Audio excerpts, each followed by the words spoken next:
Eh bien, j'appelle à la table ronde, première table ronde de cet après-midi, autour de Stéphane Couchou, qui en sera le modérateur et qui est avocat associé en charge du département mécénat fondation chez Fidal. J'appelle Francis Charon, directeur général de la Fondation de France. Francis, c'est par là. Francis Maréchal, directeur général de la Fondation Royaumont. Jean de Lamberty, président de la demeure historique. Et Jérôme Bouet, inspecteur général des affaires culturelles au ministère de la Culture et de la Communication, qui a livré au ministre il y a 2 ans un important rapport sur les fondations. Voilà.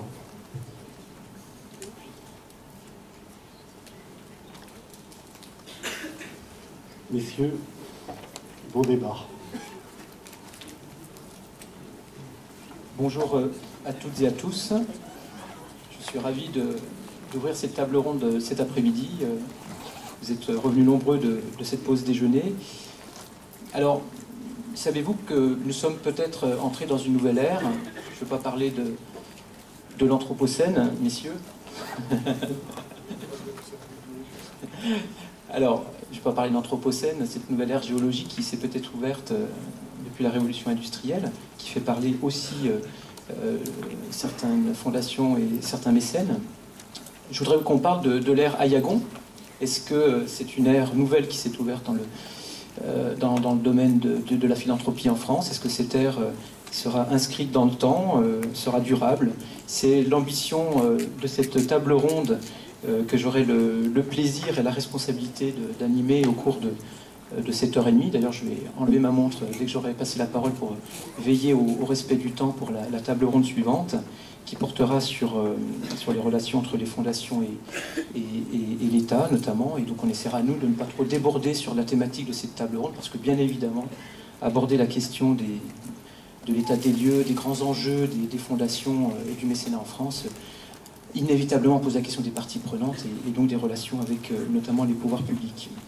Alors, en guise d'introduction, avant de présenter nos intervenants, la loi, je suis désolé, je suis avocat, donc je vais vous reprendre exactement le numéro de la loi. La loi numéro, je suis désolé d'être avocat, ça paraît étonnant, la loi numéro 2003-709 du 1er août 2003, alors c'est pas ça qui est le plus important, c'est la suite relative au mécénat, aux associations et aux fondations. Pourquoi c'est important à mes yeux? C'est qu'on perd peut-être trop de vue que la loi dite Ayagon est la loi relative au mécénat. Ce n'est pas qu'une loi relative au mécénat. Déjà, mécénat, dans la loi, c'est pas que le mécénat culturel, c'est tout le champ du mécénat et les autres secteurs, éducation, sport, environnement, social et autres. Et le mécénat, ce sont en matière culturelle des dispositifs spécifiques. On va en parler avec Jean de Lamberty, notamment pour les monuments historiques, peut-être avec la Fondation Royaumont pour ce qui est du spectacle vivant. On ne va pas parler des trésors nationaux, on ne va pas parler du mécénat d'acquisition des œuvres d'artistes vivants, mais il existe 5 ou 6 dispositifs de mécénat culturel spécifiques. Donc plusieurs termes mécénat dans la loi, dans le titre, déjà renvoient à énormément de commentaires potentiellement. Associations, loi relative aux associations. N'oublions pas les associations.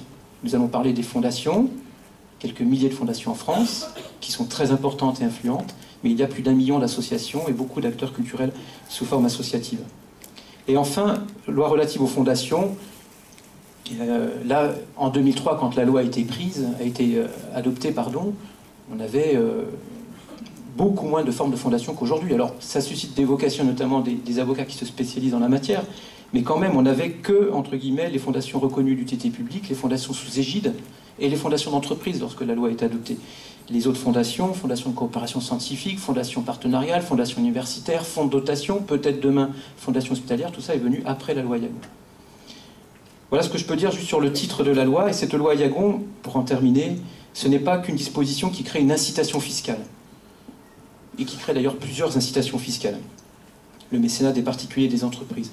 C'est 22 articles, c'est important de se le rappeler aussi, et notamment des dispositions qui instituent une procédure dite de rescrit mécénat, une procédure qui visait à sécuriser la situation des porteurs de projets, des fondations et des associations au regard de leur éligibilité au dispositif fiscal, qui aujourd'hui on n'abordera peut-être pas le sujet, est vraiment discuté compte tenu des difficultés d'obtenir des réponses dans les délais et positifs de Bercy en la matière. Une exonération de droits de donation, de droits de mutation à titre gratuit en faveur des organismes d'intérêt général. On oublie toujours que le mécénat, il y a un flux sortant, un donateur qui donne, qui a un avantage fiscal, puis il y a quelqu'un qui reçoit quelque chose et qui va être exonéré si on remplit les mêmes conditions d'application du mécénat. Cette loi le prévoit. Une transparence, des règles de transparence et de contrôle dans la loi, la publicité et la certification des comptes, le contrôle de la Cour des comptes, pas 1 euro de fonds publics, mais pourtant la Cour des comptes est susceptible de contrôler un organisme qui reçoit plus de 153 000 euros ouvrant droit à avantage fiscal. C'est bien que l'État est partie prenante dans l'opération sous forme de subventions indirectes, etc. Beaucoup de dispositions, quelques aménagements techniques sur les fondations reconnues d'utilité publique, les fondations d'entreprise, la possibilité pour les salariés des fondations d'entreprise de contribuer aux fondations, 1 ou 2 mesures sur les associations.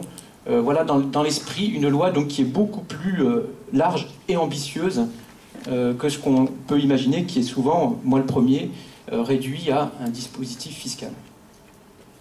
Alors, donc, comme je le disais, l'objectif de cette table ronde, c'est d'essayer de dresser un bilan objectif, si possible critique, de ces 10 années de pratique de mécénat et de votre vision, puisqu'elle va bien au-delà de vos propres organisations ou fonctions, et d'aborder, si possible, les grands enjeux de cette, et les perspectives du mécénat pour les 10 années à venir. Alors, pour ce faire, j'ai la chance d'être accompagné de personnes de grande qualité. Désolé pour les personnes qui sont, comme moi, attachées à la parité, au respect de la parité. Ça sera davantage respecté dans les tables rondes suivantes. Mais voilà, le choix en a été ainsi. Alors, Francis Charon, à ma droite.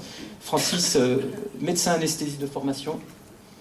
Après une carrière hospitalière, vous avez rejoint Médecins sans frontières, French Doctor.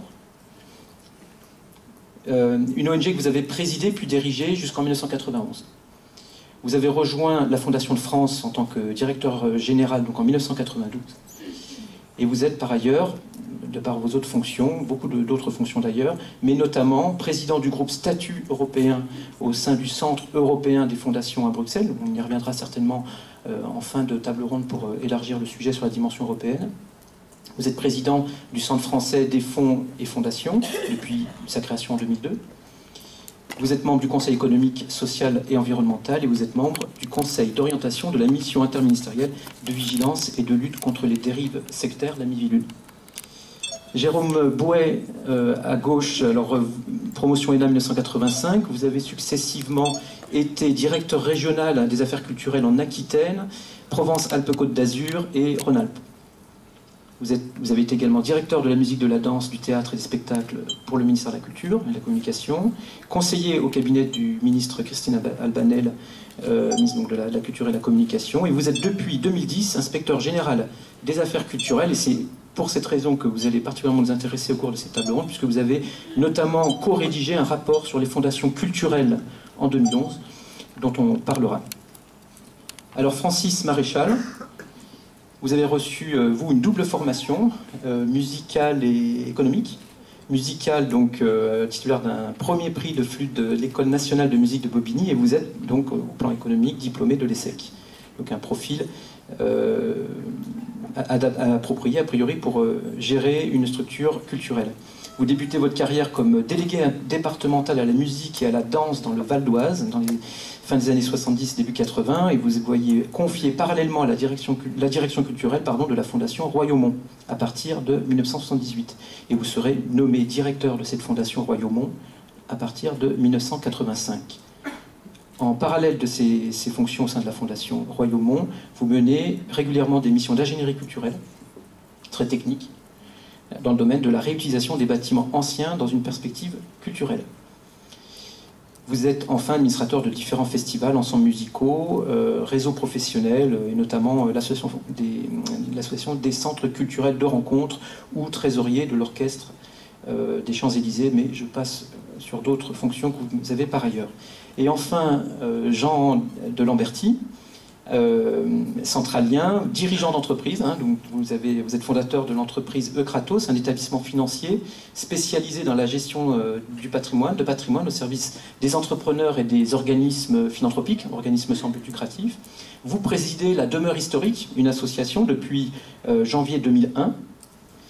Et vous êtes par ailleurs, ça va être aussi très intéressant d'avoir votre point de vue, membre du fameux, entre guillemets, comité stratégique de suivi des fonds de dotation institué par Bercy. C'est bien ça? Voilà, donc pour ce qui est de la présentation rapide, et désolé un peu littéraire, mais je voulais quand même bien que vous puissiez situer chacun de nos intervenants. Alors, je vais peut-être tout de suite donner la parole à Francis Charon. Francis... la Fondation de France, tout le monde connaît, mais est-ce que tout le monde a une idée vraiment précise des différentes facettes et activités de la Fondation de France? Écoutez, puisque vous m'incitez à livrer les facettes, je vais en quelques mots vous dire les grands principes de la Fondation de France, et puis après, on pourra voir quel est l'axe culturel de la Fondation de France. Donc la Fondation de France, une fondation qui a été créée en 1969, initialement pour développer la philanthropie. Donc il y a une genèse, nous sommes des enfants de Malraux. Donc vous voyez, ici on n'est pas là de façon illégitime. Je pense que la question de la culture et du développement du mécénat est une question tout à fait importante dans les perspectives. Donc elle a été créée en 69, on a deux types d'activités. On a une activité de programme propre que nous créons nous-mêmes, que nous fabriquons, dans 4 grands domaines. La lutte contre les vulnérabilités, que ce soit sociales ou médicales, c'est-à-dire les personnes handicapées, les personnes malades, les personnes vieillissantes, les problèmes sociaux, etc. Ensuite, une deuxième activité qui est le développement de la connaissance, dans lequel nous avons la recherche, la culture et l'éducation. La troisième, c'est la préservation de l'environnement. Et le quatrième, c'est un secteur à part entière, c'est le développement de la philanthropie en France. Alors ça, c'est une des branches. L'autre branche, c'est la possibilité d'abriter des fondations de mécènes qui veulent donner de l'argent et qui ne veulent pas mettre en place toute une organisation qu'on met pour eux. Et donc aujourd'hui, on abrite 715 fondations, ce qui représente à peu près 40% des fondations en France. Et on apporte à ces fondations l'accompagnement juridique, l'accompagnement administratif, fiscal et surtout l'accompagnement sociétal grâce aux connaissances qu'on a dans les programmes, de pouvoir leur présenter tel ou tel projet. Voilà. Tout ceci représente un environnement d'une distribution de 150 millions d'euros l'année dernière pour le soutien de 8500 projets dans tous les domaines que je vous ai indiqués. Quand j'aurais dit que nous avons 7 délégations régionales dans les grandes villes françaises, j'aurais fait un panorama à peu près complet pour être très synthétique. Merci pour cet arrêt sur image. Francis Maréchal, la Fondation Royaumont, qui va fêter ses 50 ans l'année prochaine. C'est une institution culturelle. Vous pouvez également nous la présenter succinctement? Oui, cette fondation donc, a été constituée par un couple de mécènes, je dirais, doublement visionnaires. Donc la famille Gouin avait acquis cette belle abbaye cistercienne du XIIIe siècle, donc qui se trouve à quelques kilomètres de Chantilly au début du XXe siècle. Et donc il y a une première intuition visionnaire assez étonnante, c'est donc Henri et Isabelle Gouin, couple jeune marié, passionné de musique, passionné de vieilles pierres, et qui décide en 1936 de lancer une première saison de concerts publics dans le monument historique, et l'année suivante de créer un foyer culturel pour permettre des résidences d'artistes. Autrement dit, dès les années 36-37, ils ont inventé ce qui a été ensuite modélisé par Jacques Rigaud et Jean Salus, le concept des centres culturels de rencontre. Donc réinvestir un monument historique qui a perdu sa fonction originelle par un projet culturel contemporain. Donc ça a été la première intuition assez fabuleuse. Et la seconde intuition, alors là aussi nous sommes un peu comme la Fondation de France, beaucoup plus modestement aussi des enfants de Malraux, puisque c'est sous l'impulsion d'André Malraux et de Michel Paumet, donc, qui avait mené des missions d'études aux États-Unis, que voyant que cette présence d'artistes, un projet culturel, donc revivifier finalement ce patrimoine qui effectivement était un petit peu endormi, ont décidé de pérenniser un petit peu cette nouvelle vocation et ont décidé donc en 64, donc il y a bientôt 50 ans en effet, de constituer une fondation, et ils ont fait don de leur abbaye donc à la Fondation Royaumont. La troisième caractéristique, je dirais, puisque la famille Gouin était une famille d'industriels, l'arrière-grand-père d'Henri Gouin avait fondé la société de construction des Batignolles, ce qui est devenu SPI Batignolles, et SPI, c'était justement de faire de Royaumont également un lieu de rencontre entre le monde de l'entreprise, d'où il venait, et le monde des arts, en constatant qu'effectivement ces deux mondes étaient plutôt dans une relation pour le moins distante, voire extrêmement méfiante l'un à l'égard de l'autre. Donc il y a eu un peu cette idée justement de constituer vraiment un lieu de dialogue entre ce monde, le monde de l'économie et le monde des arts. Et alors pour conclure, donc aujourd'hui Royaumont développe surtout un projet dans le domaine de la musique et de la danse contemporaine, donc avec cette idée d'accompagner des artistes dans leurs projets, dans leur développement personnel, d'être dans la transmission, et aussi dans une action de diffusion qui se traduit non seulement par une saison de concerts, mais aussi une action dans les murs extrêmement puissante, par des actions pédagogiques éducatives, notamment pour des enfants, des jeunes de quartiers sensibles de toute cette zone de la banlieue nord de Paris, aux franges desquelles finalement l'abbaye de Royaumont se trouve, elle, dans une situation extrêmement privilégiée. Donc Royaumont, je dirais, a pris place dans son territoire à travers donc des activités fondées principalement sur musique, danse et patrimoine. Merci.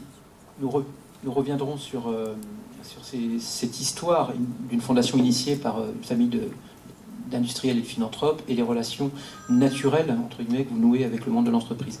Jean de Lamberty, la demeure historique est une association, ce n'est pas une fondation. On parlera peut-être après de son évolution auprès de la Fondation de France, mais voilà, en quelques mots également, si vous voulez bien nous présenter la demeure historique. Alors, la demeure historique est effectivement une association qui a été créée en 1924. La date est importante parce que c'est quelques années après la loi de 1913 dont on fête le centenaire cette année et qui a créé la notion, vous savez, de monuments historiques en France. Elle a été reconnue d'utilité publique en 1965 et elle regroupe aujourd'hui 3000 monuments historiques privés. Sa mission s'articule autour de 3 axes, principalement la mise en commun de moyens pour gérer ces monuments historiques qui sont parfois des petits vaisseaux mais parfois des paquebots, avec la complexité qui s'y rattache, faire le lien avec les pouvoirs publics au niveau national, régional ou local au titre de ce patrimoine, cet élément de notre patrimoine national, et puis faire partager au plus grand nombre la passion qui anime, comme le couple Gouin, comme bien d'autres moins célèbres, la conservation et le rayonnement d'un monument historique quel qu'il soit. Et effectivement, on en dira un mot, elle est à l'origine de la Fondation pour les monuments historiques, qui est une fondation pour l'instant excellemment abritée par la Fondation de France, et sans doute que vous nous demanderez tout à l'heure pourquoi. Voilà.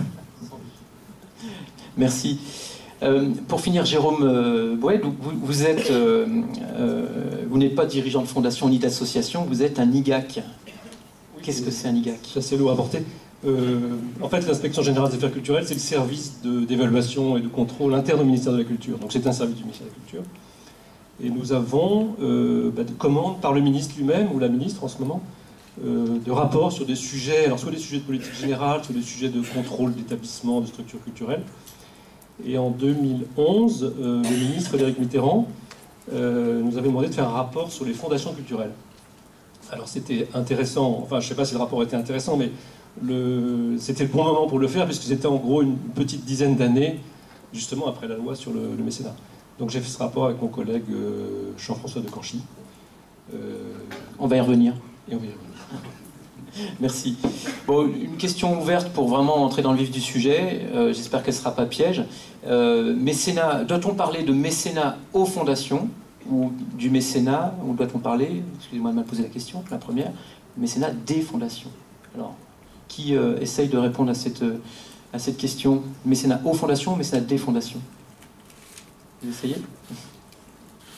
Moi, j'ai compris que vous vouliez faire la différence entre les fondations dites distributives, qui ont des moyens et qui les mettent à disposition d'autres organismes répondant aux propres missions de ces fondations, et puis les fondations dites opérationnelles, qui sont des fondations agissantes à partir de moyens qu'elles doivent d'abord trouver avant de pouvoir agir.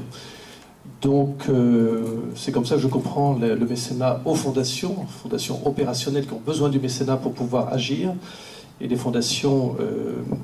le mécénat des fondations, celles des fondations qui sont déjà dotées pour pouvoir effectivement redistribuer ces moyens. Voilà, je crois que ça appartient d'ailleurs à l'histoire de chaque fondation. Je crois qu'il n'y a pas de choix à faire. C'est la manière dont chaque fondation a été constituée qui détermine cette différenciation-là. Messieurs, Vous avez un commentaire sur ce concept? Oui, une fondation, par définition, reçoit du mécénat, ne serait-ce que par sa création. Donc, elle est toujours une œuvre mécénée et elle est toujours une œuvre de redistribution. Donc, en fait, elle est un médiateur. Et ça, c'est extrêmement important parce qu'on le verra par la suite. La fondation n'est pas juste un financeur. La fondation est un médiateur entre une volonté d'un donateur et les besoins du terrain. Et donc, je vois à la Fondation de France, notre boulot, il est de trouver quels sont les meilleurs projets qu'on peut proposer à un donateur. Alors, ça peut être des projets qui sont des projets d'une association à la périphérie, mais il y a des fondations qui sont des fondations opérationnelles, comme Pasteur, par exemple, dont 30% dépendent du mécénat. Donc, vous voyez, on est au milieu du chemin. Et je crois que ça, c'est une vraie caractéristique, parce qu'en fait, la plupart des fondations, on est des transformateurs, on est des amplificateurs du mécénat, et c'est ce qui s'est développé dans les années passées. On en reparlera, mais ça, c'est extrêmement important de considérer que la fondation n'est pas juste un guichet de banque, mais chacun a ses idées, ses projets, ses perspectives. Moi, j'appelle ça des fonds d'innovation sociale, parce qu'on a du capital, on a de l'argent, on a de la durée, on peut s'exprimer dans le temps.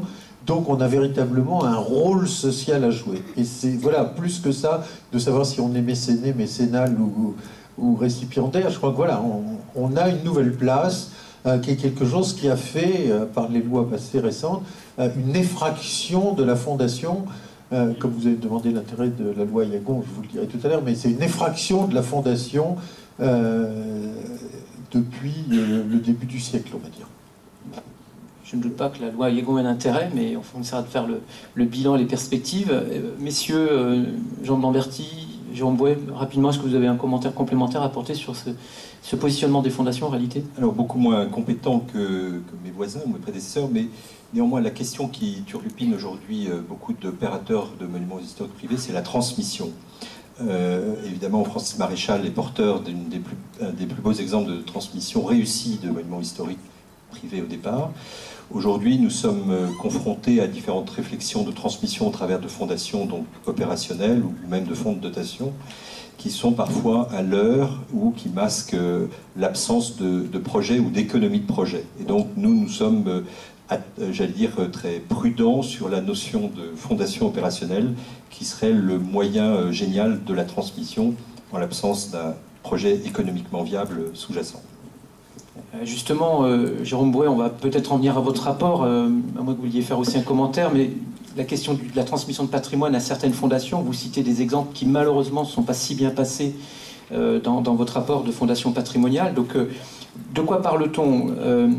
Au commencement, il y avait une lettre de mission du 2 août 2011 du directeur du cabinet du ministre de la Culture et de la Communication, demandant à l'Inspection générale des affaires culturelles de conduire une réflexion sur les fondations, quelque chose de très large.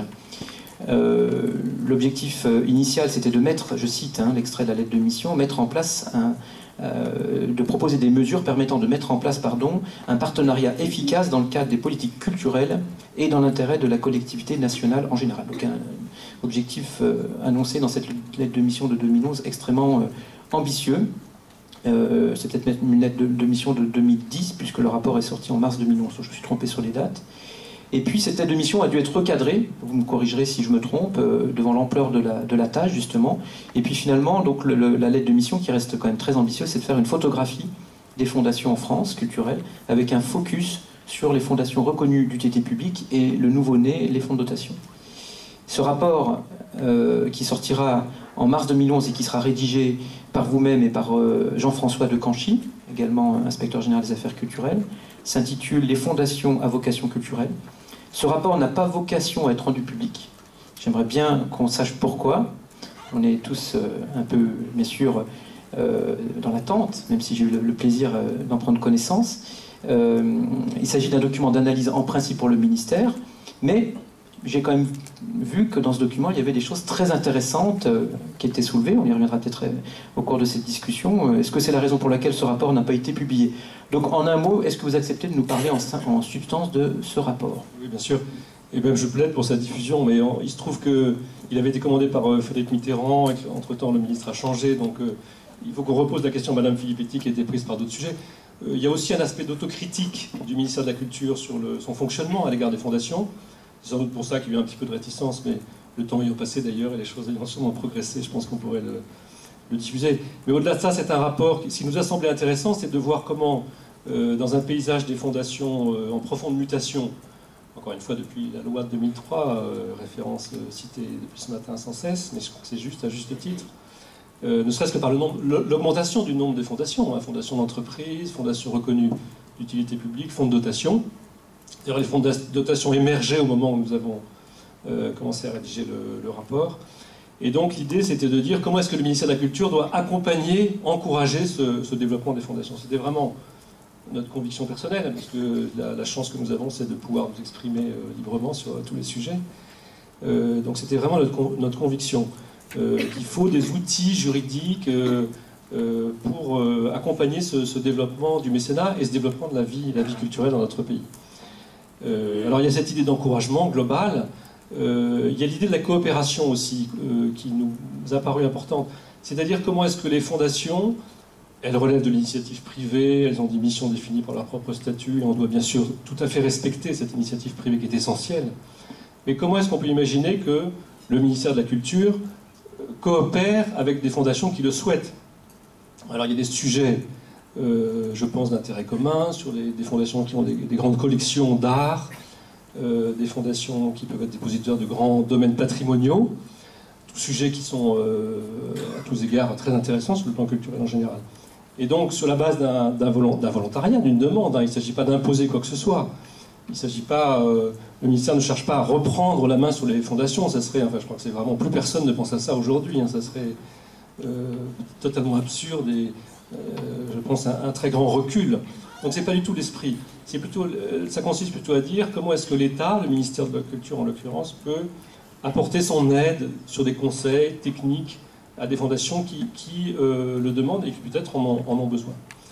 La deuxième idée était quand même celle du contrôle, parce que l'État est souvent, et le ministère de la Culture, membre du conseil d'administration, et donc à ce titre, il est engagé par ce qui se passe dans les fondations, et donc il y a une notion de contrôle de l'activité des fondations qui s'impose, alors différemment selon les types de fondations, pas du tout dans les fondations d'entreprise évidemment, pas dans les fonds de dotation du tout non plus, mais en revanche, assez pleinement dans les 111 fondations reconnues d'utilité publique du secteur culturel qu'on vient de recenser. Alors le recensement est peut-être imparfait, mais... donc cette fonction de contrôle, et on y reviendra sûrement dans l'après-midi, est évidemment un élément important. Donc voilà cette idée générale du contrôle, mais de la coopération et de l'encouragement au développement. Alors on avait proposé quelques dispositifs plus précis. On avait suggéré d'ailleurs que le niveau des dotations initiales des fondations reconnues d'utilité publique soit augmenté, ce qui s'est fait par la suite. Et je ne dirais pas que grâce à notre rapport, c'était sûrement une idée qui était dans l'air. On s'est interrogé sur la relation entre FRUP et fonds de dotation. On a encore aujourd'hui sans doute, mais M. Charon aura sûrement des choses plus intéressantes que moi à dire là-dessus, deux mondes qui sont relativement séparés encore. Est-ce qu'on peut orienter des projets d'envergure relativement locale plutôt vers la forme fonds de dotation quand leur intention de départ était celle de créer une FRUP? Voilà, on a abordé ce type de sujet. Ce sont des propositions qui ont été faites au ministère et certaines ont été déjà mises en œuvre, notamment dans l'organisation interne du ministère. Mais le reste, évidemment, sera sur la table, c'est le rapport à diffuser. Alors comme je vois que le temps passe trop vite, on va pouvoir revenir à l'occasion de l'approfondissement de nos échanges sur certains aspects du rapport, notamment sur un des aspects que vous évoquiez, l'émergence des fonds de dotation et leur positionnement dans le monde de la culture et au sein même du secteur des fondations en France. Je vais revenir donc, là aussi, je vais vous demander, messieurs, donc Francis Charon et Jean Lamberty, d'être assez succincts sur ce rappel technique, mais c'est important de comprendre, tout d'abord, dans la loi Ayagon, quel était le rôle de la Fondation de France. Parce que vous êtes une structure qui assurait dans l'un de vos volets la promotion de la philanthropie des fondations en France, et donc vous m'avez expliqué, en préparant cette table ronde, que vous avez eu un rôle important, actif, peut-être même... critique à certains égards, hein, si on regarde ce qui est arrivé. Alors sur la loi Yagon, je pense que c'est difficile d'être critique, mais ce rôle que vous avez, vous l'avez aussi lorsqu'on discute du fonds de dotation, de la loi TEPA. Voilà, donc comment se positionne la Fondation de France, notamment sur la loi Yagon, et quels intérêts vous défendez? Écoutez, je crois que, je vous l'ai dit, la Fondation de France a été créée pour développer la philanthropie. Donc le mouvement qui a été fait, je ne sais pas si on a eu un rôle important, on a eu un rôle d'apport d'information chez le Premier ministre et au ministère de la Culture lorsque la création de la loi s'est faite. Mais ceux qui ont fait la loi, c'est les politiques. Et les politiques, c'est Jean-Jacques Ayagon et le gouvernement. Je crois qu'il ne faut pas mésestimer cette affaire. L'évolution de la philanthropie en France est une affaire qui n'est pas une affaire technique, de pourcentage, de Bercy, de défiscalisation. C'est une volonté politique. Elle commence à Malraux, je vous l'ai dit, développer les fondations culturelles, puis faire une fondation généraliste. Ils ont fait ça chez nous. Ils ont aidé la fondation, comme l'a dit Francis Maréchal, à tel et tel endroit. Mais il y a véritablement une volonté. Cette volonté se poursuit dans le temps, en 1996, par un rapport demandé par M. Balladur sur moderniser les fondations en France. Et puis ensuite, il y a l'étape suivante. L'étape suivante, c'est l'arrivée de la loi Yagon. Après, il y aura la loi TEPA. Et après, il y aura les fonds de dotation. Mais ça, je crois qu'il faut garder bien à présent à l'esprit que c'est une volonté politique et que cette volonté politique doit être portée par les politiques. C'est-à-dire de décider qu'à un moment donné, il y a une partie de l'activité civile qui pourrait dépendre de l'État ou de l'impôt, qui est redonnée à ses citoyens, redonnée à ses organisations, pour qu'elles gèrent ces établissements. Donc l'État se départit de, on va dire, 3 milliards d'euros, ce qui n'est absolument rien dans le budget de l'État, il faut aussi relativiser, et avec ça, on peut faire un certain nombre de choses. Et ça, nous avons participé à tous ces groupes, et nous avons participé non seulement à ça, mais nous avons créé le Centre français des fondations, l'Observatoire des fondations, parce qu'en fait, un dispositif, une loi, je veux dire, c'est une graine, c'est une étape.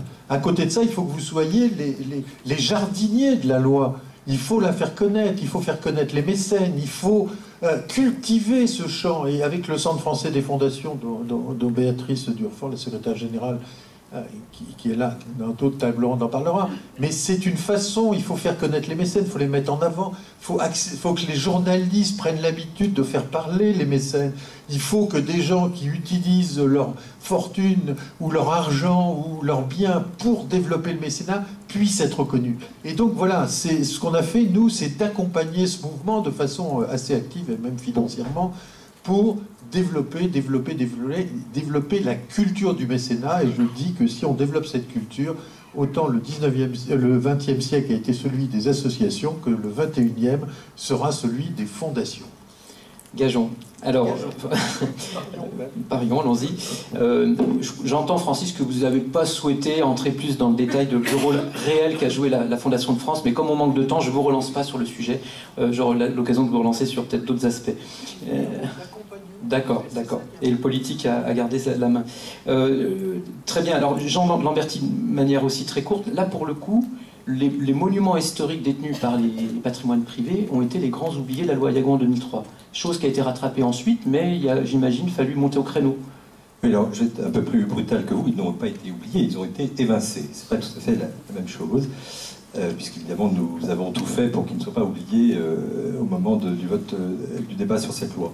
La raison sous-jacente qui a fait que, enfin c'est ce que nous avons compris, que les monuments historiques, qui pourtant représentent un monument historique privé, plus de 50% du patrimoine national dit protégé, classé ou inscrit de notre pays, ont été exclus, c'est le lien avec la question de l'intérêt général. C'est-à-dire, est-ce qu'un bien dont l'ayant droit final est privé peut être porteur d'un projet d'intérêt général? Donc, alors même que ces monuments, vous le savez, sont soumis à des servitudes publiques importantes liées au classement ou à l'inscription. Et donc il a fallu convaincre à nouveau les politiques, ou le politique, comme vient de dire Francis Charon, en 2 étapes majeures. Une loi de finances rectificative dite 2007 qui a fait entrer les monuments historiques dans le champ de la loi de 2003. mais par la petite porte, puisqu'on a tout de suite mis un verrou en disant en gros les monuments qui sont les plus dynamiques, c'est-à-dire qui font plus de 60 000 € de recettes commerciales, sont exclus. Donc on remettait une couche pour dire oui, mais. Et donc il a fallu attendre une deuxième étape, cette fois le fameux plan de relance, dont un des textes législatifs a un nom que seuls les avocats peuvent retenir, projet de loi pour le développement ou la loi pour le développement des investissements publics et privés. Et à ce moment-là, le mécénat a ouvert la porte en grand aux monuments, enfin dans les textes en tout cas, aux monuments historiques privés, en mettant un certain nombre de clauses techniques qu'on va peut-être pas évoquer là, parce que je crois que le temps il ne s'agit pas, pour être bien clair, pour un propriétaire de monuments historiques, de défiscaliser au titre du mécénat son propre patrimoine. Exactement, c'est tout ça là. L'édifice assez complexe de clauses, c'est effectivement d'empêcher ce genre de dispositif d'optimisation fiscale. Par exemple, un donateur ne peut pas avoir de lien familial inférieur au 4e degré avec le propriétaire du monument. Le don doit passer par une structure agréée qui reverse à l'entreprise qui fait les travaux. Enfin, donc il y a un certain nombre de critères. Je vais juste terminer par un point. Le législateur a été très très prudent. Aujourd'hui, la mémoire historique a enregistré 80 conventions au titre de cette loi, qui représentent un peu moins de 3 millions de dons cumulés à ce jour depuis 2009. Donc vous voyez que l'enjeu, on a mis beaucoup de barrières pour quelque chose qui reste tout à fait important sur le plan des principes, notamment du maillage territorial entre les entreprises et les monuments qui sont souvent les derniers lieux de culture sur un territoire rural. Mais l'enjeu budgétaire ou fiscal est totalement minime. Très bien. Et vous avez parlé d'agrément, hein, donc la demeure historique fait partie des rares associations aux côtés de la Fondation du patrimoine à pouvoir faire transiter ses dons pour financer notamment la rénovation de monuments historiques privés. Il y a un agrément qui est temporaire, de 3 ans je crois, c'est ça, ou 5 ans, qui est renouvelable pour 3 ans ou 5 ans. Et cet agrément, c'est juste un exemple de ce qui se passe dans la vraie vie du mécénat en France, et est délivré par le ministère des Finances. Pourquoi le ministère de la Culture n'intervient pas dans ce type de procédure alors qu'on parle de monuments privés, monuments historiques privés? Alors, on est dans la matière fiscale, donc c'est une chose tout à fait sacrée. Hein. Et ça ne me paraît pas absurde du point de vue du fonctionnement des pouvoirs publics que ce soit le ministère chargé des Finances qui décide ou pas d'allègements fiscaux. En revanche, le ministère concrètement donne un avis technique, c'est-à-dire qu'il est saisi, la direction chargée du patrimoine ou les DRAC au niveau local donnent des avis. Mais officiellement, c'est le ministère des Finances qui délivre l'agrément. Ça ne me paraît pas absurde, hein, franchement. Je ne vois pas de malice dans cette procédure. J'ajoute que toutes les conventions qui sont signées dans le cadre de cet agrément entre un monument, entre le porteur d'un monument et une de ses associations agréées, sont rendues publiques sur le site du ministère de la Culture. Donc il y a quand même, à un moment donné, heureusement, un lien avec la culture. Transparence. Je fais cette petite aparté parce que, en filigrane, Bercy est quand même omniprésent dans tout ce qui touche le mécénat, alors que le mécénat concerne une question d'intérêt général qui va au-delà du seul aspect fiscal des choses. C'est d'ailleurs pour ça que je vous disais que le développement du mécénat en France n'a jamais été le fait de Bercy. Il a été le fait d'une volonté politique. Et cette volonté politique, c'est celle qui permet que le mécénat perdure. La ministre a dit ce matin qu'on sait que c'était cantonné pour 5 ans ou 4 ans. Donc on est très content, puisque chaque année on se bat, mais on se bat contre des gens qui disent on est à 66% de réduction, on va passer à 50%, pour vous ça sera pareil. Voilà, mais c'est tout, c'est des chiffres, c'est rien, ça n'a pas de vie, ça n'a pas d'essence, ça n'a rien.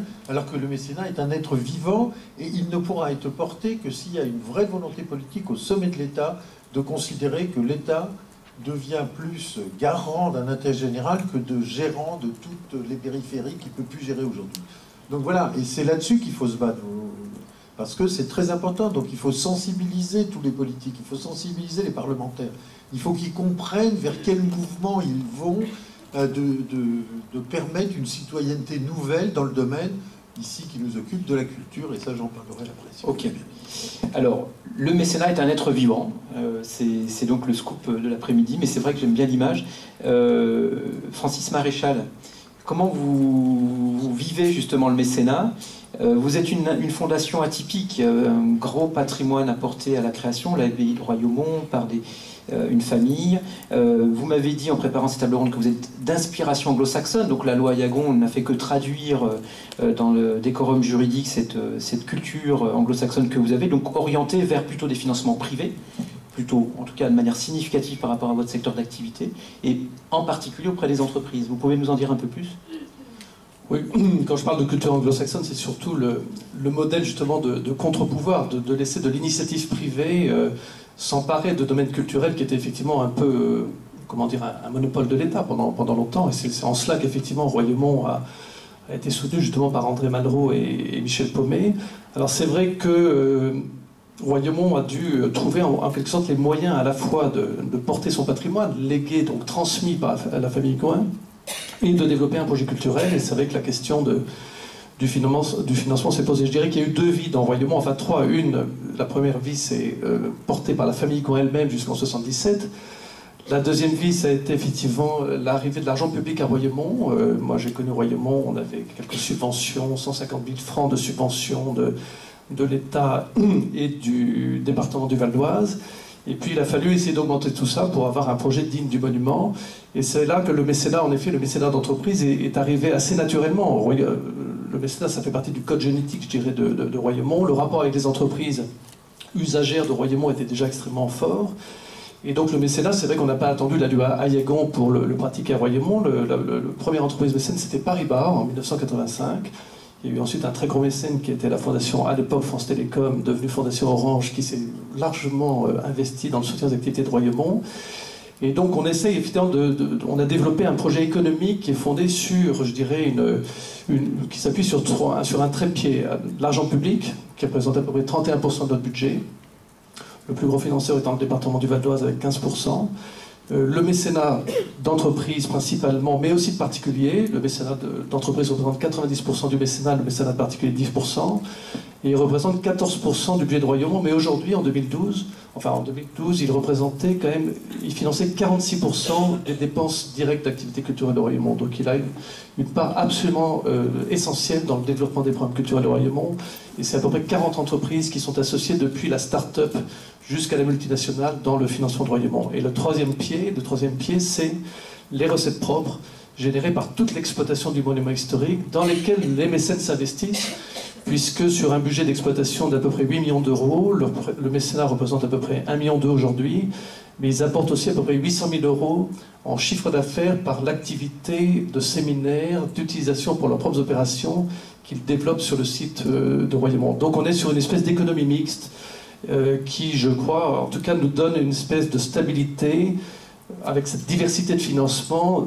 Lorsque, effectivement, un des partenaires commence à devenir défaillant, on arrive effectivement à s'en tirer grâce à la présence des autres. Et à la Fondation Royaumont, les partenariats entreprises, c'est une personne, c'est une équipe de 10, vous êtes combien pour gérer ces partenariats? J'imagine qu'il y a des personnes dédiées. Alors ça a été longtemps vraiment du bricolage, et puis il y a eu effectivement une coïncidence assez heureuse, c'est que le premier poste de recherche de mécénat, je l'ai créé à Royaumont quelques mois avant la promulgation de la loi Ayagon.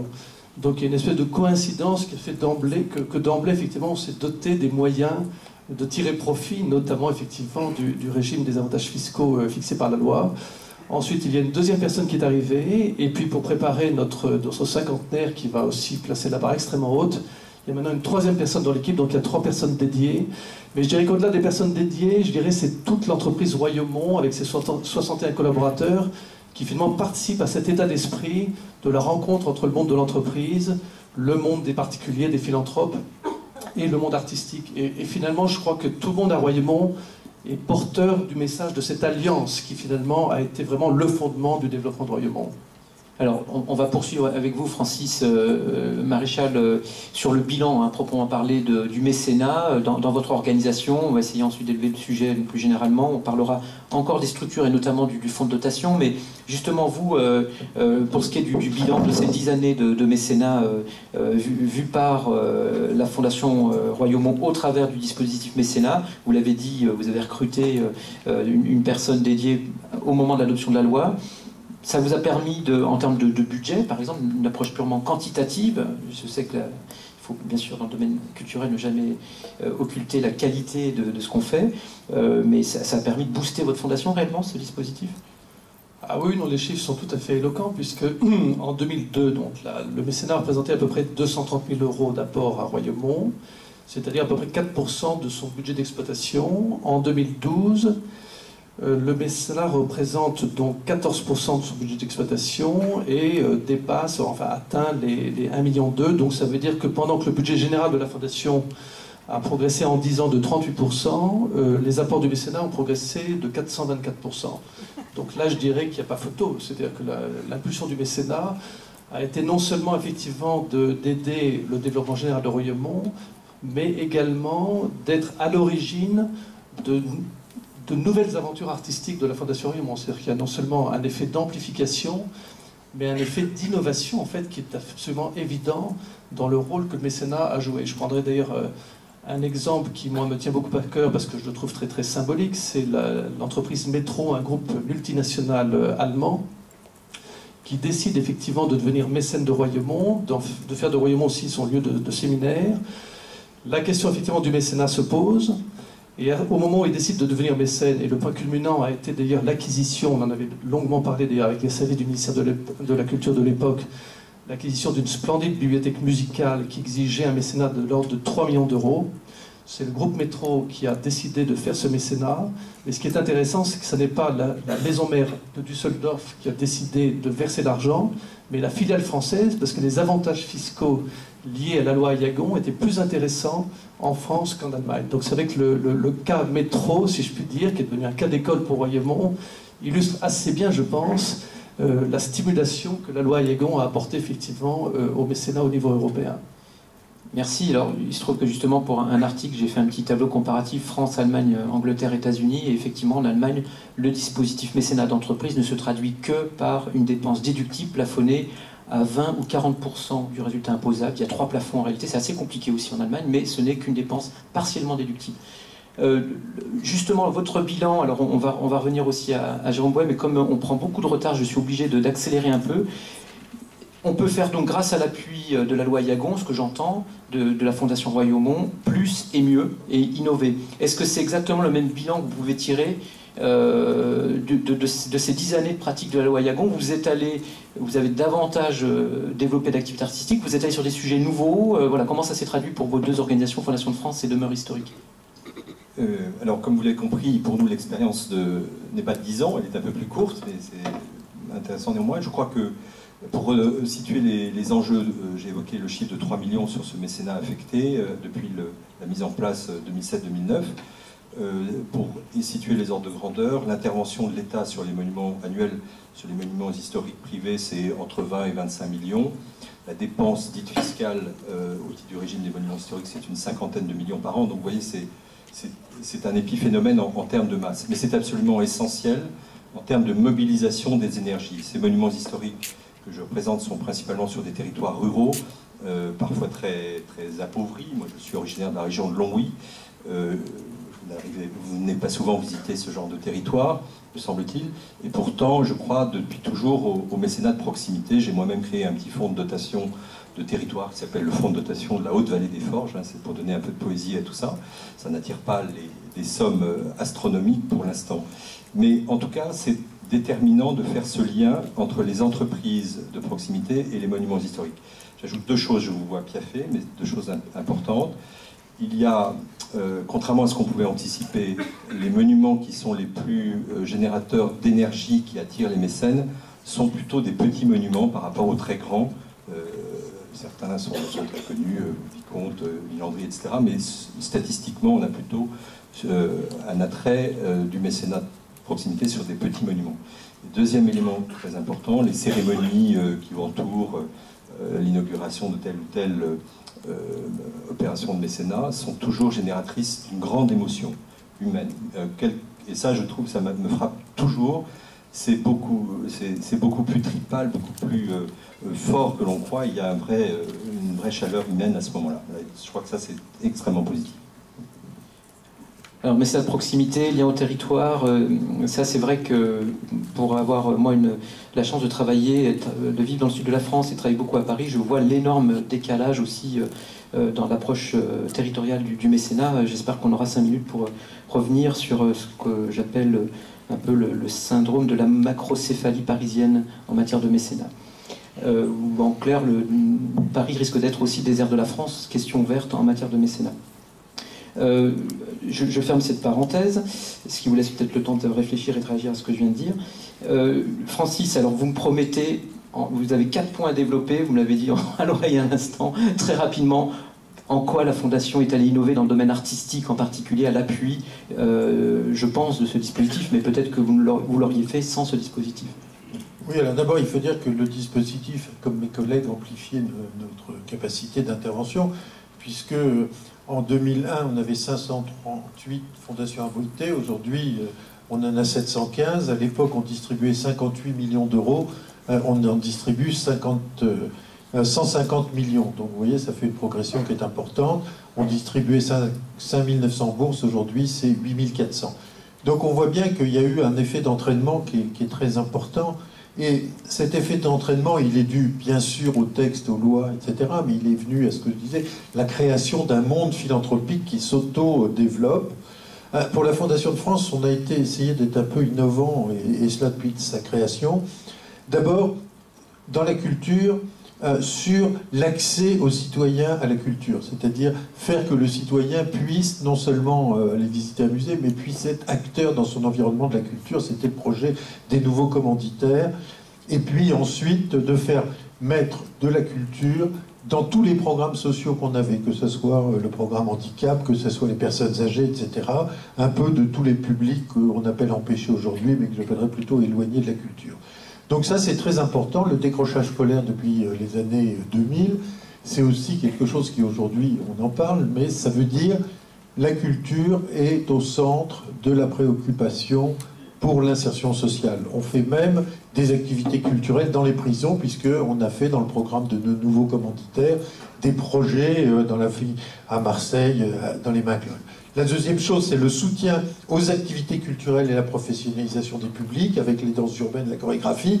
On fait des projets en commun sur des bourses, et ça, je crois que c'est aussi important. La professionnalisation nécessite des partenariats, parce qu'on ne peut pas toujours tout faire tout seul. Et donc, vous développez le mécénat, non seulement parce que vous donnez de l'argent, mais parce que vous l'engagez dans un processus qui est un processus de résultat, avec une phase de repérage, puis de soutien, puis de médiatisation, c'est l'accompagnement qui se fait dans la durée. La troisième chose, c'est des fondations d'artistes. Alors ça, je suis assez attaché, et on en parlait avec monsieur l'inspecteur, des fondations d'artistes. Je crois qu'il y a une place pour les fondations d'artistes en France, qui est à côté de la puissance publique, à côté du marché. Je parle d'Artung, de Giacometti, de Honegger, de Giraudoux, qui sont abrités à la Fondation de France. Et on a des capacités tout à fait importantes pour défendre l'intérêt de l'artiste, valoriser son œuvre. Enfin, la dernière chose, c'est le patrimoine.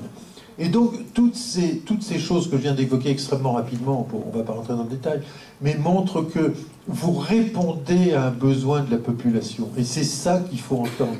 Ce n'est pas un programme culturel qui est plaqué, c'est un programme culturel qui répond aux besoins. Vous, ça répond à un besoin qui est celui des gens qui gèrent les châteaux. Vous, c'est la réponse à la population qui a besoin d'avoir de l'écoute, de projets culturels. Donc voilà.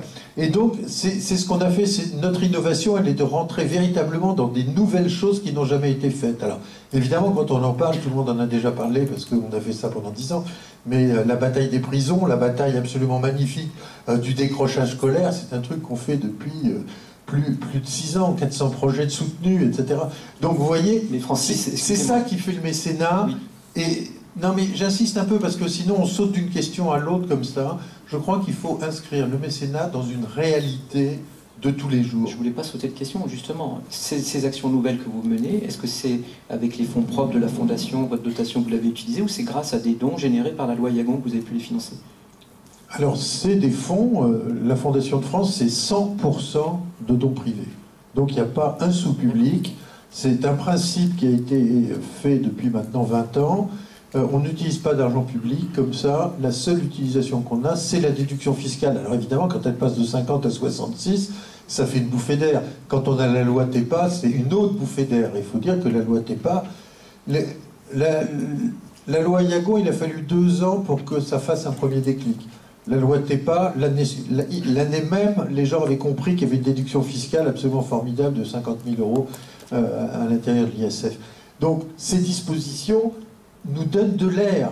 Mais s'il n'y avait que la disposition dans le travail de tous les gens qui sont dans cette salle, il y a des prestataires, il y a des gens qui gèrent des fondations, des associations et tout ça, nous avons créé une culture tous ensemble de la philanthropie. Et c'est ça que je voudrais faire passer comme message, qu'il faut continuer à la développer. Vous allez dire que je ratote un peu, mais comme ça fait 20 ans que je ratote sur ce sujet, je peux en profiter pendant 5 minutes. Et oui, si on a fait l'Observatoire de la Fondation de France, si on a fait le Centre français des fondations, c'est pour donner des outils aux gens. Béatrice racontera tous les outils qu'on donne à travers le Centre français. Vous partez pas tout seul, tout nu comme ça. Il y a des réglementations fiscales, juridiques, il y a un environnement qui est lourd. Donc il faut des gens qui vous accompagnent. Merci Francis. Nous, on est là pour... Je suis obligé de vous interrompre parce qu'on a trop de choses encore à vous dire et à partager. Jérôme Bouet, on va passer à un autre sujet. Là, on a fait un bilan rapide de votre vision respective de ces 10 années de mécénat. L'aspect structure, les fondations. Le sujet, c'est quand même la place des fondations culturelles. Dans votre rapport, beaucoup de choses intéressantes et notamment un titre qui n'a pas manqué d'attirer mon attention. Alors là, vous n'êtes pas prévenu, hein, vous risquez d'être surpris, mais faut-il, c'est le titre de page 29 de votre rapport, une question surprenante, faut-il continuer à créer des fondations reconnues d'utilité publique œuvrant dans le domaine culturel? Ça veut dire qu'il y a quelque chose qui ne fonctionne pas bien avec les fondations, et si ce n'est pas des fondations d'utilité publique, c'est quoi qu'il faudrait créer? Des fonds de dotation? Non, mais des structures publiques? Le titre était un peu piquant, mais oui. C'est pour maintenir l'attention du lecteur qui quelquefois... mais la réponse était oui, la réponse était qu'il fallait continuer bien sûr à créer des fruits, mais pas forcément autant qu'aujourd'hui. C'est ça en fait l'idée que nous avons essayé de développer avec beaucoup de prudence. Alors il y a moins de création depuis 2-3 ans, hein, ça s'est un peu tassé, mais il y a une période depuis 10 ans, la croissance est très impressionnante. Donc on peut se demander si l'outil, je dis FRUP, c'est pas très élégant, mais enfin, on comprend. L'outil FRUP, dans une relative lourdeur juridique, une lourdeur de contrôle, d'approbation de départ aussi, hein, de création, est toujours bien adapté à des initiatives privées qui doivent être quelquefois très territoriales, locales, et ce que je dis n'est absolument pas dépréciatif. Donc on s'est demandé si il fallait pas de temps en temps, c'est ce que j'essayais de dire tout à l'heure, essayer d'orienter des porteurs de projets vers l'outil fonds de dotation, qui nous paraît, lui, en revanche, c'est très intéressant. Je dis en revanche parce qu'il est nouveau et qu'on ne le connaît encore pas très bien. Mais l'outil fonds de dotation, dans la mesure où il permet, par exemple, de collecter de l'argent pour le patrimoine, quelquefois de prendre en charge des gros sujets de transmission de grands domaines patrimoniaux. On a un exemple connu, je crois, maintenant, sur la place publique, pas très loin de Paris. Cette question de la transmission des grands domaines patrimoniaux privés pour le ministère de la Culture est un sujet de préoccupation. Hein. La question étant comment faire en sorte que ces grands domaines restent ouverts à la visite. Ils restent en main privée, bien entendu, mais comment faire en sorte que s'il y a transmission, les grands monuments soient toujours ouverts au public, soient donnés à voir au public. C'est ça l'enjeu politique pour le ministère de la Culture. Donc sur tous ces sujets, les fonds de dotation nous paraissent apporter du neuf, même s'il est encore trop tôt pour tirer des conclusions définitives. Donc c'est pas les fonds de dotation contre les FRUP, c'est attention, soyons vigilants, mais quand je dis soyons vigilants, c'est d'abord l'État, parce que c'est l'État qui donne l'agrément pour créer une FRUP, à bien ajuster cet outil assez très élaboré en fonction des projets. Alors, messieurs, Jean de Lamberty, Francis Maréchal, Francis éventuellement, c'est plaisant. Il se crée combien de fondations RUP à peu près chaque année? Une dizaine, une quinzaine? Béatrice est sortie, une dizaine, donc c'est peu, mais c'est en général des structures importantes. Elles ont été labellisées par l'État avec, en général, si elles sont labellisées à la création, c'est qu'elles sont créées pour l'éternité. C'est ce qui devrait se passer dans la vraie vie d'une fondation. Alors, 10 ou l'année dernière, en 2011 un peu plus. En fait, il y en avait 470 en 2001 et il y en a 626, donc c'est pas totalement négligeable, hein, ça fait 150 en 10 ans, ça fait une moyenne de 15 par an, mais le dispositif est lourd. Voilà. Oui, monsieur le docteur, l'encéphalogramme est presque plat quand même. Alors, Jean de Lamberty, qu'est-ce que vous en pensez de fondation versus tsunami, entre guillemets, double guillemets, fonds de dotation Oui, alors j'ai, en étant un peu le petit pousset de l'endroit, participé, comme vous l'avez dit, aux travaux du comité stratégique d'accompagnement des fonds de dotation. Et je reviens sur un échange qu'on a eu avec Francis Charon, qui est le gardien du temple et qui a évidemment beaucoup de responsabilités. Moi, je plaide pour que la dimension de petits fonds de dotation de territoire puisse être préservée. C'est-à-dire, bien entendu, on le sait, le fonds de dotation a été mis en œuvre au départ, je crois, pour le Louvre d'Abu Dhabi. Enfin, c'était un des déclencheurs. Aujourd'hui, on a vu fleurir des fonds de dotation pour la sauvegarde des chats dans telle région, etc. Donc, il y a évidemment un peu de toilettage à faire. Mais je dis ça à Francis Charon en particulier parce qu'on en parlait, il faut préserver la possibilité de créer des petits fonds de dotation qui sont des petites fondations de levée de financement de proximité ou autres et qui sont extrêmement utiles pour le territoire.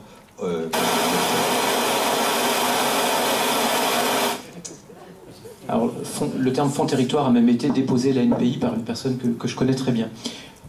Pas pour le valoriser économiquement, mais pour montrer qu'il y a une dynamique de territoire qu'il faut absolument impulser avec les fonds de dotation. Tout ça dans l'esprit d'assurer la promotion, hein, pas la protection de ce label.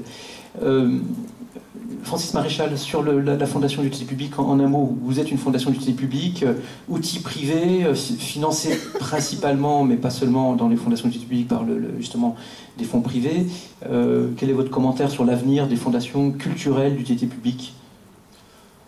C'est vrai que je ne peux prendre que le cas de Royaumont. Pour moi, effectivement, en tout cas, la FRUP, s'agissant de Royaumont, n'a eu, à vrai dire, que des vertus. D'abord parce que les conditions de la transmission du patrimoine entre une famille et désormais cette fondation se sont passées, je dirais, idéalement. Et je crois que l'avenir de ce patrimoine est plutôt bien assuré. Ensuite, parce que l'institution, effectivement, a réussi un développement qui ne se dément pas. Et on est toujours présent et vivant 50 ans après la constitution de la fondation. Et puis j'oserais dire, même si c'est plutôt le sujet de la table ronde suivante, que notre rapport en tant qu'institution culturelle subventionnée, néanmoins, notre rapport avec les partenaires publics est un rapport, je dirais, d'une très grande franchise et en même temps avec une autonomie complète. C'est-à-dire qu'il n'y a aucun interventionnisme, effectivement, de la part de nos partenaires publics. Notre liberté d'agir, notre liberté d'initiative, d'entreprendre est totalement respectée par nos partenaires publics. Et ça, je crois que notre statut de FRUP y contribue de manière tout à fait décisive. Alors, il y aurait beaucoup de choses, et j'espère qu'on aura un peu de temps pour les questions, pour approfondir certains aspects peut-être plus techniques ou concernant les contenus de projet des fondations culturelles. Je voudrais qu'on aborde, pour terminer, un sujet qui va dans la suite de ce qu'on vient d'évoquer. C'est cette loi Ayagon, ce développement du mécénat, au travers notamment des fondations culturelles. Est-ce que finalement, les résultats qu'on obtient aujourd'hui sont à la hauteur des ambitions affichées en 2003 ? Je crois que les derniers chiffres nous donnent, pour ce qui est du mécénat d'entreprise, 1,9 milliard, un léger recul. C'est pas très... 1,3 milliard, alors voilà, il y a plusieurs sources, mais peu importe. C'est une somme qui paraît importante, mais pour moi, si on ramène ça au PIB, enfin, au chiffre d'affaires, ce que peuvent produire les entreprises, ça reste très modeste. Donc les questions, pour moi, sont extrêmement nombreuses en la matière. C'est est-ce que la culture, on parle de mécénat culturel, mais est-ce que la culture du mécénat, notamment d'entreprise, mais aussi des particuliers, s'est réellement développée depuis 2003 ? J'ai encore, quand je dépose des statuts de fonds de dotation, les questions de préfectures qui ne connaissent pas l'outil. J'ai des banques qui nous demandent pour un fonds de dotation le procès-verbal de l'Assemblée Générale Constitutive. Enfin, voilà, donc bien sûr, énormément de pédagogie à faire auprès des porteurs de projets, les entreprises comme les particuliers ou les associations. Donc, et ça, c'est peut être à Paris, mais surtout en province. Donc il y a vraiment derrière tout ça une attente importante. On vient de finaliser, il n'est pas publié, un sondage flash auprès de 200 professionnels au sein de notre cabinet, donc, et avec Stéphane Kotevski. Pour les entreprises, par exemple, à 95% parmi les professionnels qui répondent, on nous dit le dispositif est très bien, il devrait être davantage connu, mais surtout le plafond de défiscalisation de 0,5% n'est pas adapté aux entreprises. Il faudrait moduler ce seuil en fonction de la taille de l'entreprise. On n'est pas les premiers à le dire, sauf que là on a 95% des répondants qui confirment cette tendance. Donc il faudrait, Fondation de France, l'émission mécénat de différents ministères, le Centre français peut-être essayer de monter au créneau au bénéfice des entreprises pour faire moduler ce taux, pour que le mécénat essaime davantage au niveau des TPE, PME et entreprises de taille intermédiaire. Donc je repose ma question, désolé d'être trop long. Est-ce que la culture du mécénat a vraiment prise? Et si ça prenait, si ça se développait, qu'on passait de 1,3 milliard, 2 milliards, peu importe, à 5 ou 10 milliards, est-ce que Bercy continuerait à suivre, à subventionner? Et dans ce cas-là, c'est un élément fondamental de votre rapport. quelles sont les mesures d'impact, l'évaluation de l'efficacité dans la société du mécénat, des actions financées par les fondations. On veut développer le mécénat, mais est-ce qu'on a mis en place des outils d'évaluation de l'impact sociétal de ces mesures? En 10 secondes, alors il y a cette question, donc c'est assez compliqué. La réponse au développement du mécénat depuis la loi Ayagon, il est clair et net et précis, c'est oui. On est passé d'1,2 milliard de mécénat à 3,3 milliards. Je veux dire, bon, ça a été multiplié par 3, c'est quand même par 2 quelque chose. À 80, c'est quand même extrêmement important. Et quand je vous disais tout à l'heure que c'est une culture, vous avez vous-même répondu, les gens ne connaissent pas le dispositif. Et on a besoin de stabilité dans les dispositifs parce que quand on a commencé à avoir un dispositif stable, on peut commencer à expliquer et tout le monde comprend ce qu'on fait. Sur les fonds de dotation dont on parle, moi je ne suis pas contre les fonds de dotation parce que je pense qu'aujourd'hui, l'important dans le mécénat, c'est qu'un donateur puisse trouver exactement l'outil dont il a besoin, qu'il soit petit, gros. Alors, sur les fondations FRUP, reconnues d'utilité publique, je pense que le dispositif solennel, etc., est probablement trop lourd, trop vissé. Et là-dessus, je pense qu'on a été... il y a eu un excès. Je ne suis pas du tout défenseur de ce temple-là. Je suis défenseur d'un temple qui garantit de la bonne utilisation des fonds. C'est-à-dire qu'on a plus de garanties aujourd'hui dans les fondations reconnues d'utilité publique qu'on en a dans les fonds de dotation parce qu'il s'est créé d'un seul coup presque 1600, 1700 fonds de dotation dont la moitié n'ont pas d'argent et dont le contrôle est vraiment un minimum. Donc peut-être peut-il y avoir des seuils, des petits fonds de dotation locaux, puis quand ils deviennent grands, ils sont obligés de passer dans un deuxième dispositif. Je pense qu'on n'a jamais regardé ça par étage, mais la question de la sécurité, quand je dis ça, est pour moi fondamentale. C'est pas du conservatisme. Je veux dire, on ne veut pas une deuxième histoire de l'arc au niveau des fondations. On n'en a jamais eu, et voilà, parce que ça tue le secteur. Et donc, voilà, quand il y a aujourd'hui, c'est la ruée vers l'or, entre guillemets.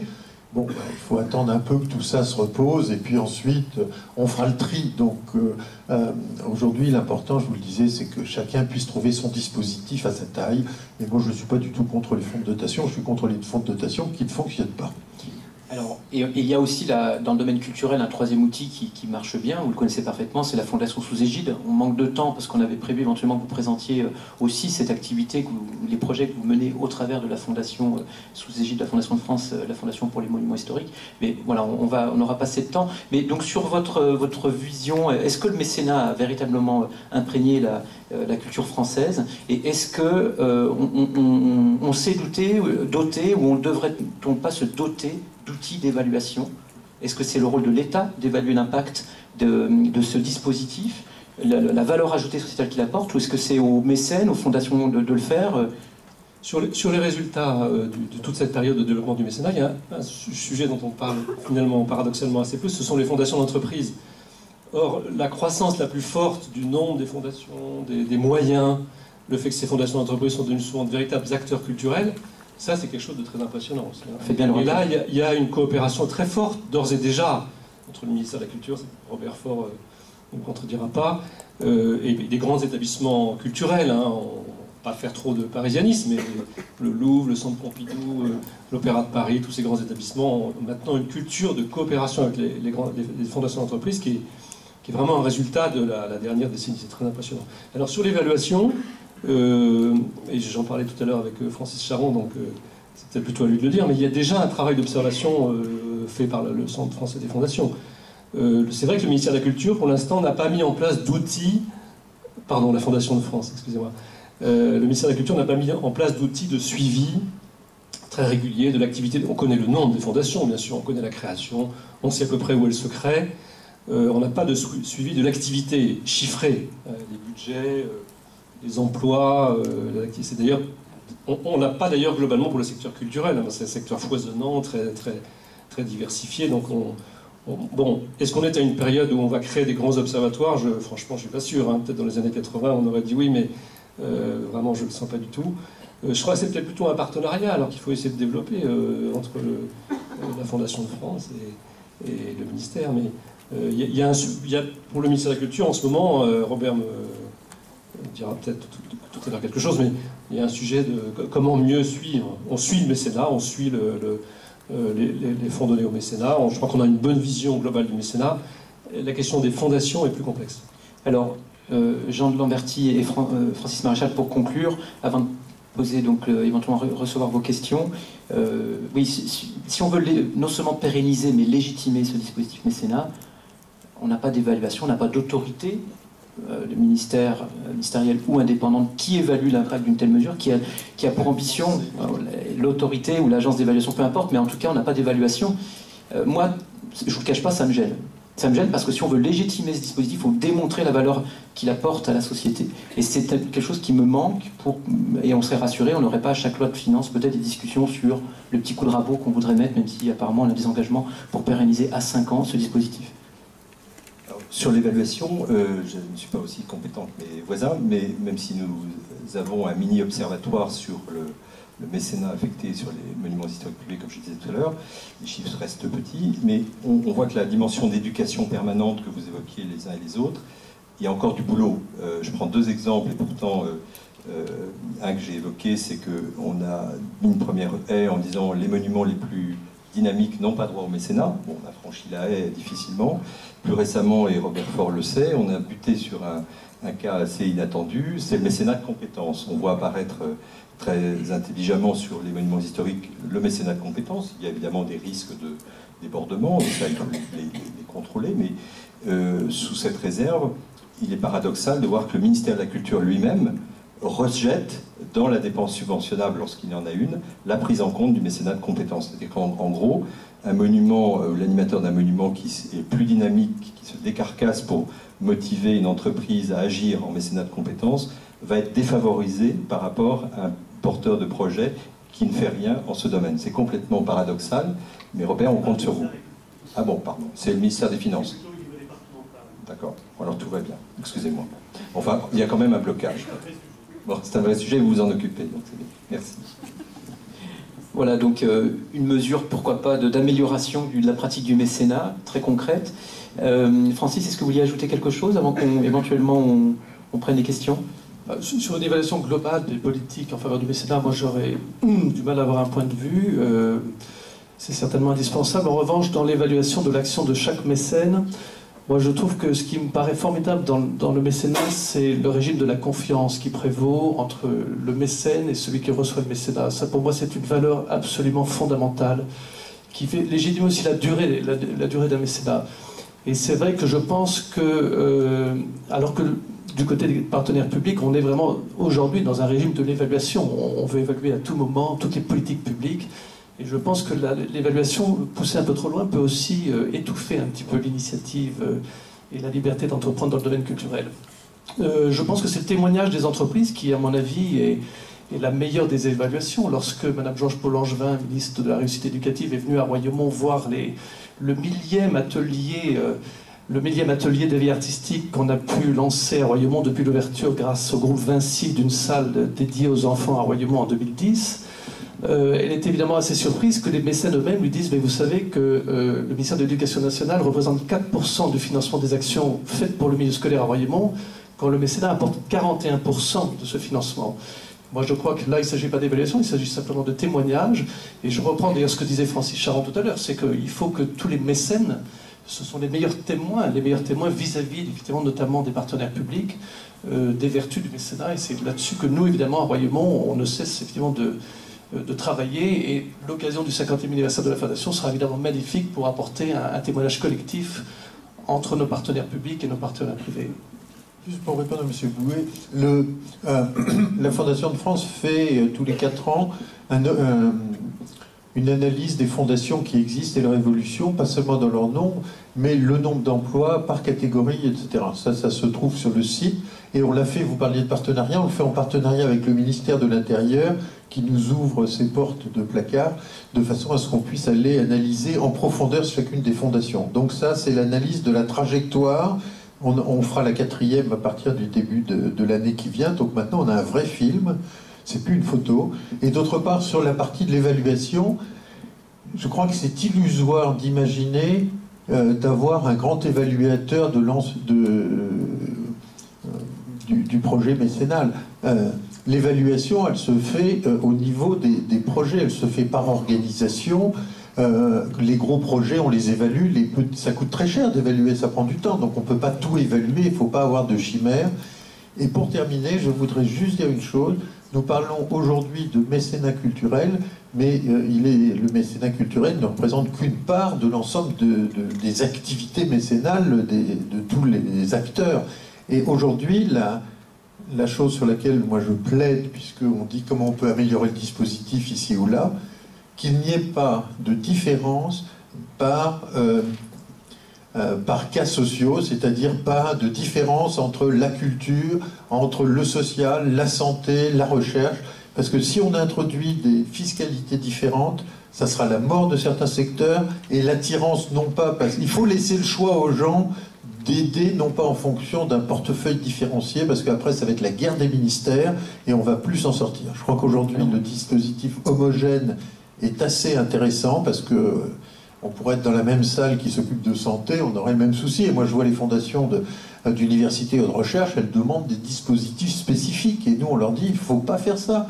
Parce que pourquoi vous auriez un meilleur dispositif? Parce que c'est des gens malades ou de la culture qui est tout aussi importante ou voilà. Alors, ça, oui, Francis. Et alors, à la fois, vous réouvrez le débat, mais en même temps, vous dressez un peu un des grands enjeux en écoutant ce que voilà, c'est un enjeu d'essayer, si je traduis et peut-être au risque de trop schématiser, mais d'harmoniser davantage et d'assurer l'harmonie entre les différents champs d'intervention du mécénat de ce dispositif. Or, grâce au travail de la mission mécénat depuis de nombreuses années, on a des dispositifs particuliers, dérogatoires dans le domaine culturel qui n'existent pas ou très peu dans les autres domaines de mécénat, ce qui crée forcément des je ne vais pas dire des avantages, mais c'est une réalité qui existe. Donc, au moins, si j'essaie de résumer ce que vous avez dit, l'évaluation, ça ne prend pas.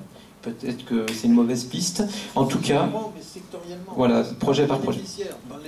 Ok, donc c'est en débat. Et puis, ce que j'essaye aussi, peut-être en extrapolant à nouveau, ce qui doit être poursuivi, c'est quand même un effort de sensibilisation sur les territoires, y compris les territoires les plus reculés, notamment avec l'idée du fonds territoire, mais quels que soient les véhicules juridiques et les projets, culturels ou pas, mais continuer à ratisser et à promouvoir une culture du don partout sur l'ensemble du territoire.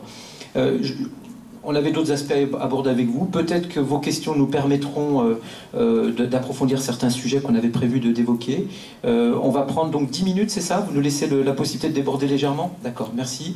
Donc nous prenons vos questions.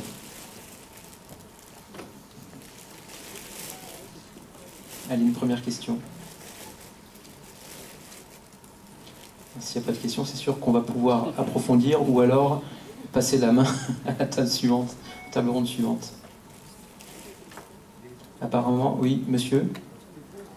Très bien. Merci de vous lancer. Je suis déjà intervenu avant, donc Jacques Ruttmann, président de l'association pour la création de la chaîne de tous les patrimoines sur la télévision. C'est une question un peu annexe. J'ai entendu parler comment dirais-je, de l'aide en nature. Qu'en est-il? Je me suis peut-être mal exprimé. Le mécénat en nature. Voilà. Alors, le mécénat en nature. C'est-à-dire oui, on met à la disposition d'une association des moyens matériels, un bureau, du personnel, oui, d'accord, qui vont dans le sens de son objet. Alors juste, je rappelle le cadre juridique fiscal très rapidement. Éventuellement, vous pourrez donner des exemples concrets d'opérations nature dont vous bénéficiez, en particulier auprès des entreprises. Les particuliers peuvent le faire, mais c'est souvent dans le cadre des relations avec les entreprises qu'on développe ce type de mécénat. Donc le mécénat en nature, moi je le distingue en différentes catégories. Il y a le don de biens. Donc ça va être le don de biens meubles, des stocks, des éléments stock, des éléments d'immobilisation de l'entreprise. Donc un ordinateur, j'achète, je revends les ordinateurs, c'est du stock. Immobilisation, je donne un ordinateur qui est encore utilisable. C'est du mécénat en nature. Je peux donner un immeuble avec des avantages fiscaux importants. Pour une entreprise, c'est plus compliqué quand même de donner un immeuble. Ça va plutôt être un particulier. Avec les avantages fiscaux donc, y afférents, en particulier 66% de réduction d'impôt sur le revenu, donc c'est pas négligeable sur un immeuble. il aura 5 années pour éventuellement bénéficier de sa réduction d'impôt. Et puis surtout, le mécénat en nature des entreprises, ça va être aussi l'implication du personnel salarié. Et là, il y a 2 grandes modalités. Le prêt de main-d'œuvre, donc on va mettre à disposition d'une fondation, d'une association d'intérêt général, une ou plusieurs personnes pour une activité donnée.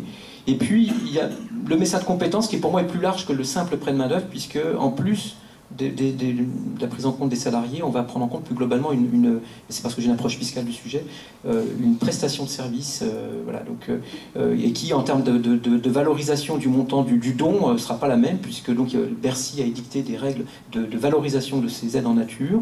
Don de biens, le don de stock c'est le prix de revient, pour une immobilisation il y a aussi des règles spécifiques, on doit traduire la sortie de bilan et puis calculer la réduction d'impôt sur une assiette spécifique. Pour le prêt de main d'œuvre c'est le salaire chargé rapporté au temps passé, et le mécénat de compétences c'est le prix de revient de la prestation. Tout ça donc récompensé par le même avantage fiscal, la réduction de 60% pour les entreprises et de 66% pour les particuliers lorsqu'ils y ont recours. Est-ce que vous voulez bien donner un exemple de mécénat en nature qui correspond à des soutiens récurrents dans vos fondations? Vous en bénéficiez du mécénat en nature?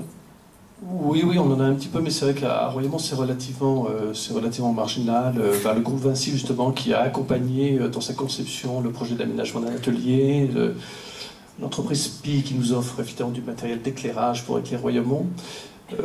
Mais c'est relativement, je pense qu'on n'est pas les mieux placés à Royaumont pour en témoigner. C'est quand même, Jean Lamberty, un aspect qui n'est pas si anecdotique, puisqu'en période de tension budgétaire sur les entreprises aussi, ça permet aux entreprises de maintenir un engagement tout en ménageant leur trésorerie. Oui, alors j'ai un petit exemple intéressant, c'est que sur un monument tout à fait secondaire, sans que ce soit péjoratif, de Champagne, une entreprise de monuments historiques et un architecte en chef des monuments historiques, c'est assez rare, ont proposé de remettre une partie du prix de leur prestation en mécénat de compétences. Voilà. C'est très anecdotique, mais c'est là-dessus que c'est un des cas sur lesquels nous butons pour la prise en compte de l'acte de mécénat au regard des dépenses subventionnables. Une autre question, madame? Oui, au deuxième rang. Au deuxième rang. Bonjour, Martine Trigue. Je dirige la fondation BNP Paribas et le mécénat de BNP Paribas de façon plus large. Ce n'est pas une question, mais une remarque. Je reviens sur cette notion d'évaluation qui me laisse extrêmement perplexe. Pour une simple question de fond, je voudrais simplement rappeler que rien n'oblige une entreprise à faire du mécénat. Et je ne vois pas à quel titre il y aurait une évaluation portée sur son action. Elle-même peut effectivement en décider. La seule qui me paraîtrait pertinente serait l'évaluation de son impact sur une activité économique, sur l'emploi, y compris dans le domaine culturel.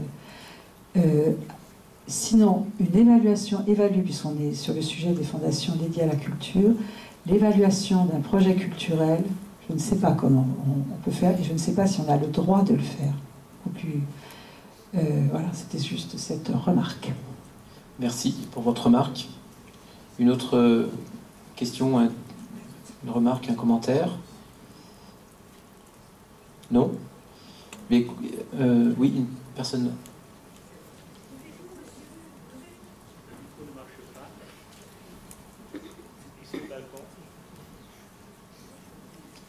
Oui. On ne voit pas très bien avec les... Pardon. Monsieur Lemay, je suis notaire et j'ai participé à une création de fondation d'entreprise. Je voudrais vous dire qu'on a l'impression que la loi n'est pas la même au sud et au nord de la Loire, et qu'à Paris, c'est encore différent. On avait un problème d'apport en compétences. Personne n'a su nous régler ce problème. Et on nous a dit, écoutez, vous attendez 6 mois d'avoir une réponse. Nous sommes en fondation d'entreprise, nous sommes avec des entrepreneurs qui créent leur entreprise en 2 jours, 3 jours, et qu'il faut 6 mois pour créer une fondation d'entreprise, ils ne comprennent pas.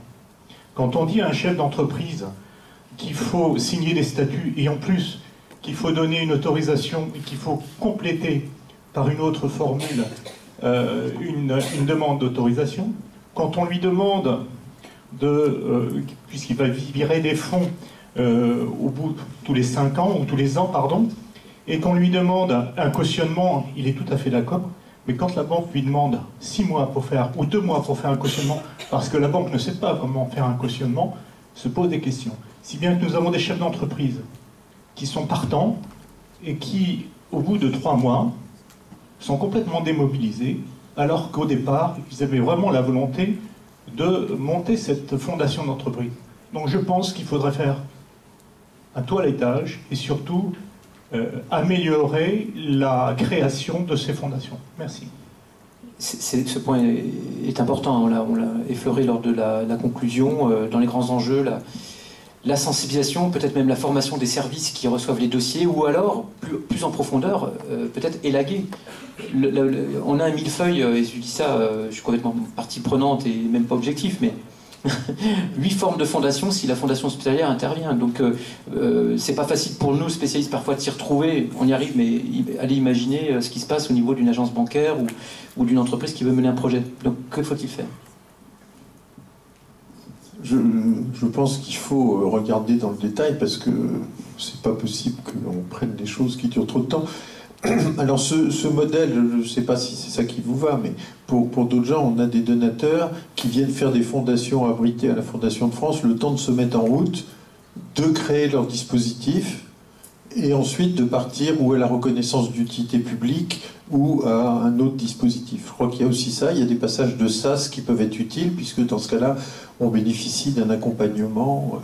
Mais c'est vrai que la viscosité administrative peut exister, et c'est jamais agréable. Si je me pose une question, je suis au balcon. Alors sur le balcon depuis tout à l'heure, oui. Voilà. On voit pas très bien, monsieur, oui. Christopher Crimes, Nature Addicts Fund. Par rapport au mécénat de dons, dons de biens, est-il envisageable qu'une œuvre ou des œuvres d'art puissent être données à un fonds d'entreprise? Et si la réponse est oui, sur quelle base se fait l'évaluation de ce don? La question piège. C'est pas évident de répondre. Un don par une entreprise ou un particulier? Par un artiste. Par l'artiste.